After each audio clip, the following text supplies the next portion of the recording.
Updates on the Nolan Arenado situation. Plus, we're going to go through some questions and comments about the Cardinals' plans and their future in a fan feedback episode of Locked On Cardinals.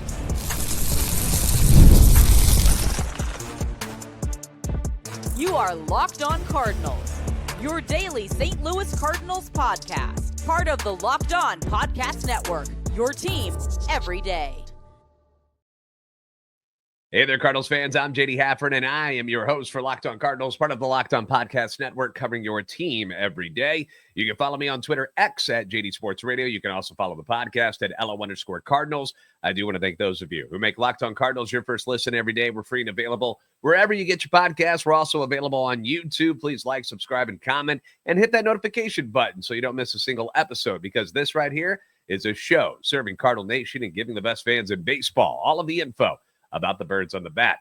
Today's episode being brought to you by FanDuel. The NFL playoffs are almost here, but it's not too late to get in on the regular season action with FanDuel, because right now, new customers can finish the season strong with $250 in bonus bets if your first $5 bet wins. Visit FanDuel.com to get started.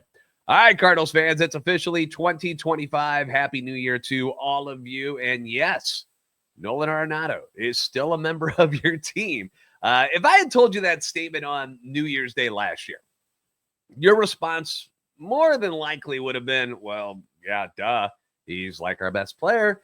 But at the beginning of 2025, it is a statement that, I don't know, it kind of bugs people a little bit right now, because we've been going on and on and on about this situation for so long, since October, that we wanted to end.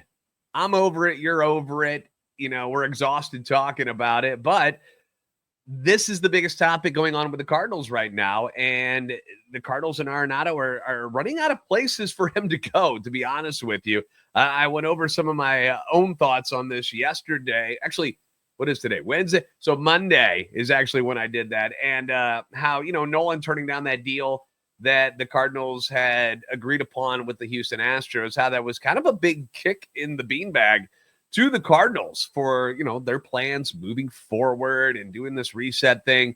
And the latest on this whole situation, courtesy of Katie Wu and Will Salmon over at The Athletic, here's what they had to say about it. The Cardinals believe they had found a suitable home for Arenado. The Houston Astros weren't just willing to trade for him, they were also willing to take on a majority of Arenado's remaining 3-year, $74 million salary. The Cardinals would be responsible for only roughly $5 million of Arenado's contract for the next 3 years. And again, this is exactly what the Cardinals were hoping for, okay? It was almost perfect for them. That really? That's all we have to pay? Okay, cool. But Arenado not sold on the idea, at least not at the time, and invoked his full no-trade clause to block the deal. Astros quickly moved on and signed Christian Walker. Now they don't need a third baseman. Now both the Cardinals and Arenado are facing a plausible reality where the 10-time Gold Glove winner remains in St. Louis next season. Now, did anyone ever think they'd feel this way about Nolan Arenado, that we feel like we're almost stuck with him right now? I never thought I would feel this way about Nolan Arenado, and I feel a little icky thinking this way, but that's the reality of where we are. The story continues. There has been minimal traction on Arenado's front since the Astros deal fell through. Two prominent AL East teams, the Boston Red Sox and New York Yankees, have been linked to Arenado throughout the winter, though it remains unclear whether either team where either team currently stands in its interest level. Speculation has circulated around the Yankees in particular, especially after Paul Goldschmidt signed his deal with the New York Yankees in mid-December. However, multiple league sources say that while the Yankees like Arenado, they aren't interested in taking on the majority of his contract, something that will almost certainly need to happen from the Cardinals' perspective. New York also does not have to trade for a third baseman. It can move, and this is Katie Wu and Will Salmon together on The Athletic here. They say that they can move Jazz Chisholm Jr. to second base and hope that a healthy DJ LeMahieu can man the hot corner consistently next year, which I find a bit hilarious. And I don't think Yankees fans can feel all that great about that, because first off, DJ LeMahieu hasn't played in 150 games in the last 3 seasons. Okay. He's never made it. I think it was like a 125 was the most he's played. He's older than Nolan at 36 and has declined significantly since the COVID year of 2020. And you're telling me the Yankees, after falling short in the World Series last year and losing Juan Soto, are cool with the ghost of DJ LeMahieu down at third base this year? Come on now. Come on. Yankees fans, if you're here, you can't feel good about that. Anyway, story continues. The Cardinals will still actively try to trade Arenado, but they will be rather reluctant to eat a larger portion of his salary, as the whole point of trading Arenado is to offload his contract. If the Cardinals are unable to find a trade partner or remain unwilling to eat more of Arenado's salary, they are prepared to pivot to trading away some of their starting pitchers. This is not the route they prefer, as St. Louis would like to hold on to Eric Fetty until at least the trade deadline. Still, the Cardinals will continue to monitor interest levels of both Fetty and Steven Matz, two pitchers who are on expiring deals. The Cardinals could also move Matz, who was owed $12.5 million in 2025, even if they also trade Arenado. Now, like I said on Monday, this is becoming an issue where I'm not sure who really wants him anymore. Like, asking people who are fans of the team and people who, locked on guys that are with these other teams, I don't blame other teams for feeling this way, because it's quite the pickle that the Cardinals, who gave the no trade clause to all these guys, and either these guys don't want to leave or nobody wants them. And I just, when I'm thinking about, like, if I was on the other side of things, why would I want Nolan Arenado on my team? Okay. There's some good things about him, but there's not overwhelming great things about him. You've got the defense, which is getting worse. I mean, he's good. He's still great. Great. Yeah, I still think he's great. He's still great. He's still one of the top third basemen defensively in the league, but it's not like he's going to continue that way. It's probably going to start to slide, just like his offense is. So I don't know what the selling point is. Like, hey, you're getting Nolan Arenado on the down here. Like, I just don't know. I don't know how you sell it to him. And because of all this, where Nolan's got these, where he wants to go and doesn't have to go anywhere. We're running out of places to send him. And you've got some of these other guys who just didn't want to leave, like, Sonny Gray and Wilson Contreras. Like, the team, the Cardinals, who want to do this reset, they can't even do it the way they want to. Like, they're like, guys, we want to do this. And people are, no, we don't want to go anywhere. We're cool. So it's just tough. It's a tough spot for the Cardinals to be in. And it's not the players' fault. I mean, the Cardinals are the ones who gave them the no trade clauses. They put themselves into this position, and the players have every right to say, we're not going anywhere. So it's tough. And it's not like we don't like these players too. You know what I mean? It's not like these guys are jerks or they're not performing very well. The one person that I'm saying that isn't performing up to standards was probably Miles Michaelis. We pick on him a lot here, but he's also the guy that led you in quality starts this past year. So there is some good there, but it's not like he is,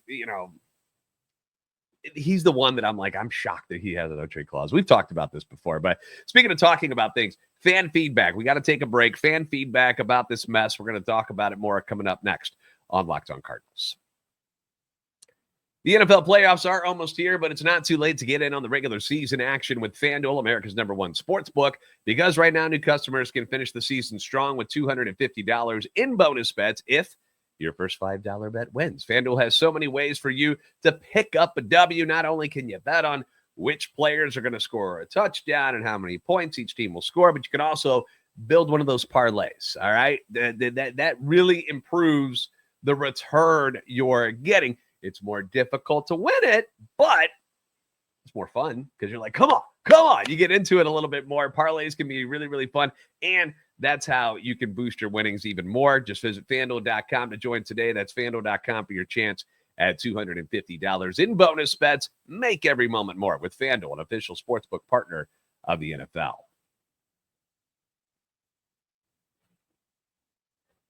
Thank you again for making Locked On Cardinals your first listen every day. You can leave your comments on YouTube as well as on Twitter, X, anytime you want.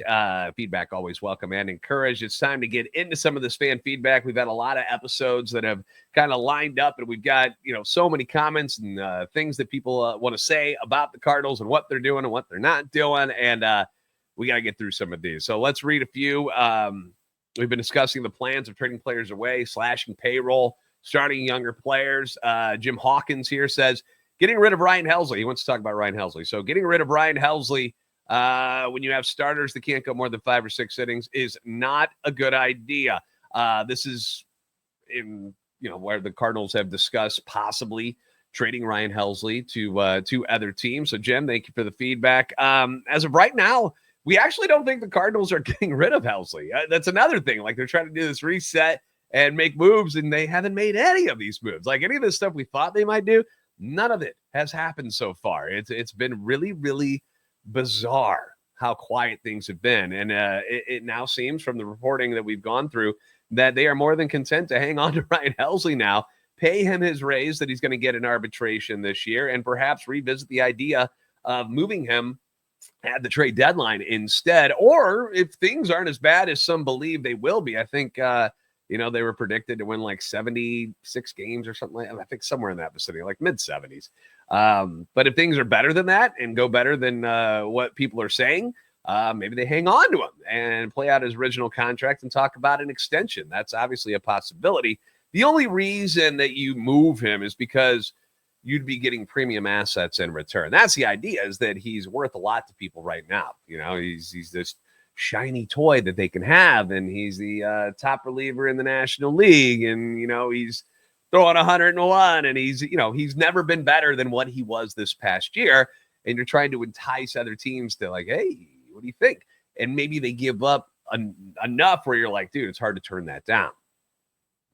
If the trades you are getting offered are actually beneath what you feel Ryan Helsley's value is, then the thing the Cardinals are doing is they don't have to trade him. So perhaps they got some offers that were very underwhelming. So, of course, if you don't move him in the offseason and you think about doing it at the trade deadline, you do risk, him getting injured. He's had some injury problems in the past. What if he declines? What if he becomes really, really hittable next year out of nowhere? I mean, these are the things that you're risking. That would make him quite less valuable at the trade deadline next season. But, if these trade offers have been underwhelming, again, if you don't feel like it's enough, then it's not enough, and you just continue to move on. You kind of go back to what the Yankees gave up to get Devin Williams out of Milwaukee. And I think most fans felt like when they saw that trade, they're like, that's it? That's all? That's it? That's all they had to give up? And if you feel that way, and that's the kind of stuff you're getting offered for Helsley, then why would you ship him for less than you think he's worth? So don't have to do it. But when it comes to, like, starters only going 5 or 6 innings, that's just the name of the game anymore. The idea, and I know how it is because we always point, but Bob Gibson used to do this. That was a long time ago, boys and girls. It is not that way in Major League Baseball anymore. They want 5, possibly 6 innings, get those quality starts, and then hand it over to the bullpen. That is the plan for almost every team out there right now, and it ain't going to be changing anytime soon. So I'd argue that you need middle relief guys more than you need closers, because I feel like the hardest outs, not so much the last 3. I mean, those are always very difficult, obviously, but you still got, 9 outs in between before you get to that closer. And that's where we see games shift a lot more than we do at the back end. So, but yeah, I am shocked that he is still a member of the Cardinals. I was surprised people didn't want him. But I'm not going to be mad if Ryan Helsley is back on this team next year, because he's quite good. Big Bird Reese says, sign Helsley. He's proven he's a top 3 closer in the game. Quit screwing around. Mo, DeWitt need to get their heads out of their butts and sign good quality starting pitching and get a rotation, which is actually good for once. Tweak the outfield too. Newbar needs to go. The rotation is another spot that the Cardinals wanted to shed payroll and give innings to younger guys, but as I mentioned earlier, Sonny Gray didn't want to leave. Miles Michaelis, who, again, somehow has a no-trade clause, doesn't appear to want to go anywhere. I don't know what you would be getting in return for Miles Michaelis at this point anyway, but that's 2/5 of a normal starting rotation that are locked up. You've also got Eric Fetty. You've got Steven Matz, who could become trade pieces if this Arenado thing doesn't get figured out too. And then you think about the stable of younger arms that are still available to you in the organization. Michael McGreevy looked really good last year. Andre Palante, Gordon Graceffo. Is he going to get a longer look as a starter this year? what are we doing with Zach Thompson? Has anybody any idea what they're going to do with Zach Thompson? Matthew Liberatore, obviously, is somebody that could still slide into that rotation, although I like him in the bullpen. He looked really good in the bullpen this past year, and I like just his demeanor when he was on the mound as a reliever as opposed to what he looked like as a starter. I envision him, it would be, like the dream scenario is that he could be kind of like your Andrew Miller type of guy. Obviously easier said than done, but I'd like to see him used in that way, the way Miller was used in his prime when he was in Cleveland. Same could be said for Zach Thompson. He's one of those tweener guys where you've seen him be good in the rotation, you've seen him be good in the bullpen, but you got to pick a lane. Cardinals, figure it out. Quinn Matthews obviously intrigues the hell out of me and everybody else after his monster year in the minors this year. It's already been stated that he's going to get every opportunity to crack the rotation and make the roster in the spring. Does Tink Hence, does he make it up on the roster? He's now on the 40-man. Does he make it into the big leagues this year? Does he stay as a starter? Does he become a bullpen guy? I don't know. A lot of people think that with his size and stuff that maybe he would be better suited as a bullpen guy. What about Tekola Roby and Sim Robertson? Do they figure into things? Not in 2026. We know that's probably part of the plan, but I'm thinking more like this year in 2025. These are things we just don't know yet. But hopefully we'll get more clarity in the spring. But as far as like going out and buying a rotation, that is not in the cards. No pun intended. That is not going to happen.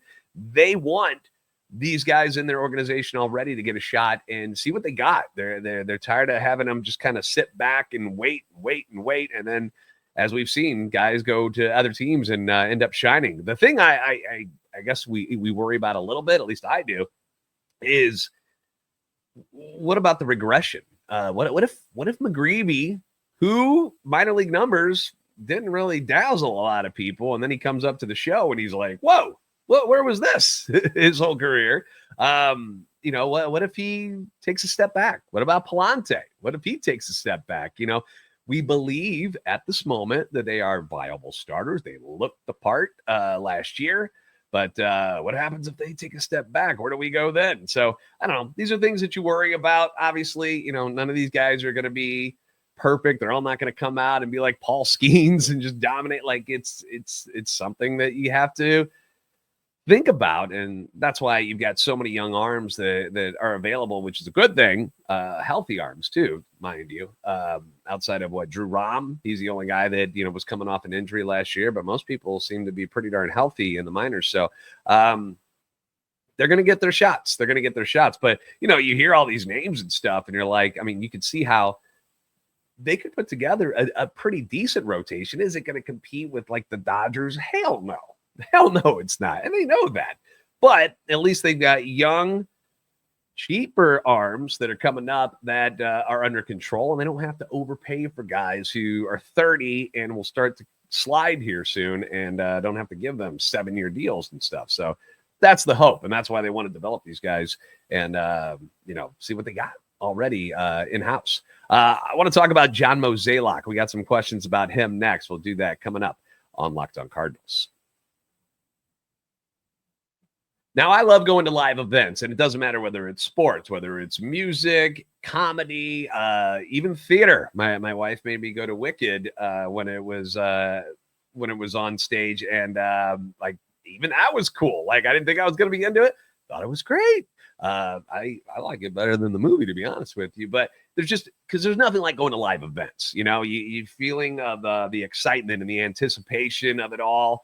When you're walking in, the energy of the crowds, I just love it. And when I need tickets to go to any event, even out of town stuff, I use the Gametime app because I know that it is the easiest way to find seats that I want. And believe it or not, Gametime has now made it even easier for you to get tickets to your favorite events with their new feature, Gametime Picks. Now, the feature just filters out all the fluff to show you the incredible deals on great seats that they have available to you, so you don't have to waste your time searching through thousands of tickets.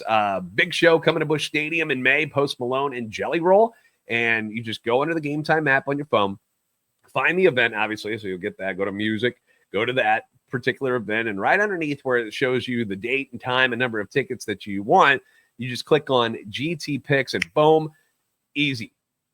Filters all of that crap out, get you down to give you the best option. It's so simple. It takes the guesswork out of buying tickets, and you can do it with Gametime. Download the Gametime app, create an account, and use the code LOCKEDONMLB for $20 off your first purchase. Terms apply. Again, create an account and redeem code LOCKEDONMLB, LOCKEDONMLB for $20 off. Download Gametime today. What time is it? Gametime.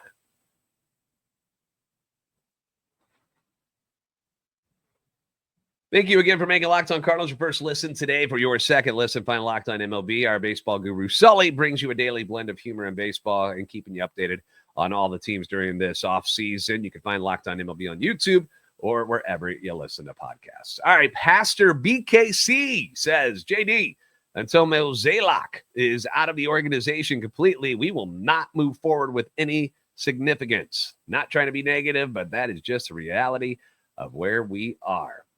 In response to that, A.V. Kennedy says, lifelong Redbird here. I'm a lifelong fan of the Redbirds here, maybe. I don't know. I hate Mozeliak with a passion. He's ruining our illustrious franchise. Guys. I know. You're going to get on me for this one. Let's show Johnny. There you go. Look at Mo. Johnny Mo. I know it's easy to blame Mo, and he certainly deserves the criticism.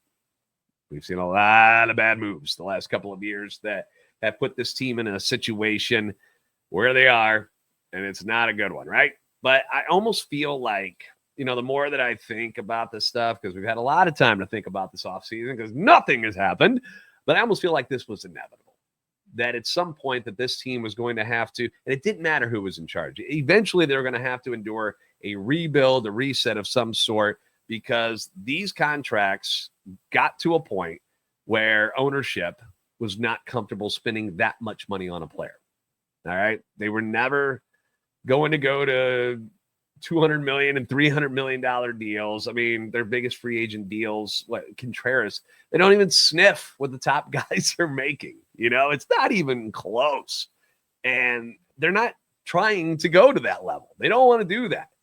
I think what they want is to, if they're going to pay somebody a big chunk like that, they want it to be one of their own. They don't want to go out and do it through free agency. And lucky for everyone that is fed up with John Mozeliak, he's going to be out after this year.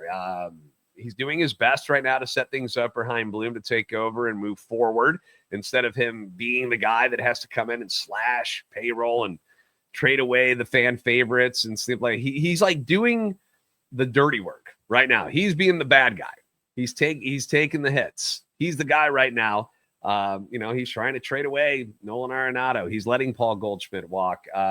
He's saving Chaim Bloom from being that guy the way he had to be that guy in Boston with that Mookie Betts deal. And the Sox fans have never let him live it down.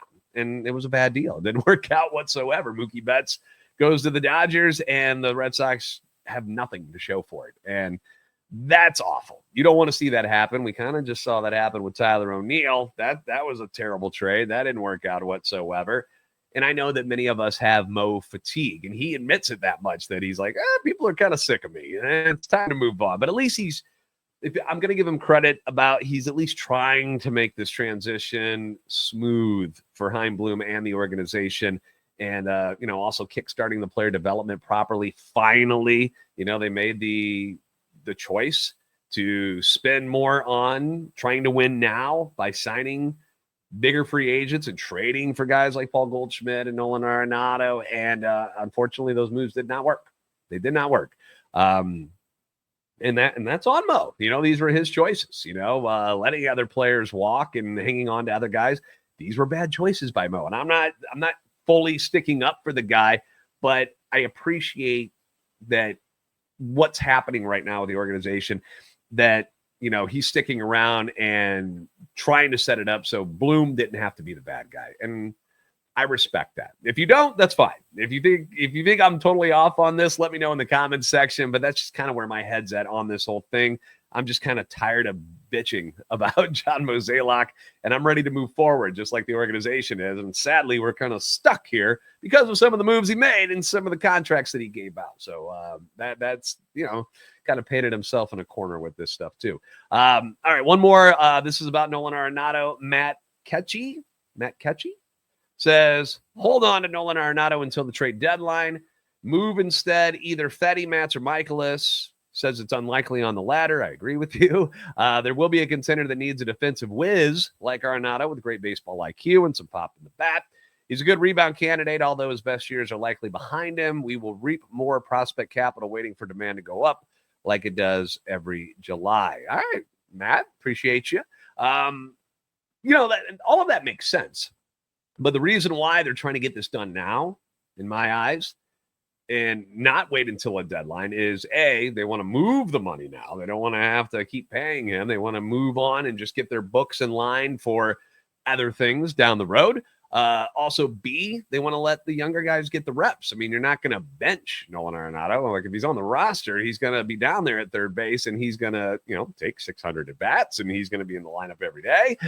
Not that that's a horrible thing, but again, they want the reps to go to people like Nolan Gorman and Thomas J.C. That's what they're looking for. Plus, I doubt Nolan at this point in his career, like when you talk about doing a mid-season trade deadline deal, I don't know if he wants to be a part of something like that, to be honest with you. Like, just my opinion, but he strikes me as the type of guy that would absolutely hate getting traded in the middle of the season. And if he doesn't want that to happen, guess what? He has got the power to prevent that from happening because he's got, say it with me now, a no trade clause. So he can do that and say, no, I'm not getting moved in the middle of the season at the trade deadline. I don't care who wants me. I'm sticking it out. I would rather do this in the offseason. That way, mentally, he can prepare to be at a new city and stuff like that. Clean break and a fresh start for Nato, I believe, is the right move. But the problem is the places that he wants to go, they don't seem to really want him all that much, at least not at the price the Cardinals are trying to move him for. Again, this is a very tough situation that they're in because, first off, nobody's mad at anybody. Everybody's getting along just fine. It's no big deal. Nobody has to be traded. The Cardinals can afford Nolan Arenado. They don't have to trade him. They want to cut payroll. They'll find other ways to do it, as that story was mentioned with Katie Wu and Will Salmon. That they would pivot to a plan B where they would trade away some starting pitching, but they don't really want to do that either. Both sides just feel it's in their best interest that a deal gets done now so that everyone would be happy and can move on. I just am curious which side is going to bend first. Who bends in the end here? Will the Cardinals end up just paying more of his salary just to move on and get it going to someone who wants him and somewhere that Nolan wants to go? Or will Nolan have to expand the places that he's willing to go to so that a deal can get done before next season too? I mean, we're in January. We've got spring training is not that far away in the grand scheme of things. And I'm sure both sides would love to get it done before that happens. So the saga goes on. So hopefully we'll get some answers here sooner rather than later. Before we wrap up today, a quick shout out to our guys over at the Blues, specifically Jordan Bennington for the goalie mask that he rocked at the Winter Classic yesterday. Pujols, Yachty, and Wainwright were on it. Just beautiful. If you're watching on YouTube, you can see the helmet right now, courtesy of the St. Louis Blues website. Badass, right? Badass. Blues creamed the Blackhawks yesterday too, so that was cool. Love the uniforms. I wasn't a big fan when they announced those uniforms. I was like, I don't know. They look good. They look good out on the ice. They look better on the ice than I thought they would. So, shout out to the Blues and shout out to Locked On Blues. If you guys haven't listened yet, Haley Taylor Simon taking care of you guys with Locked On Blues. Or if you're a Blues and a Cardinals fan, which almost all of us are, if you live in St. Louis, you love them both probably. If you haven't checked out her podcast yet, why not give her a try? Give her a try after a big victory yesterday.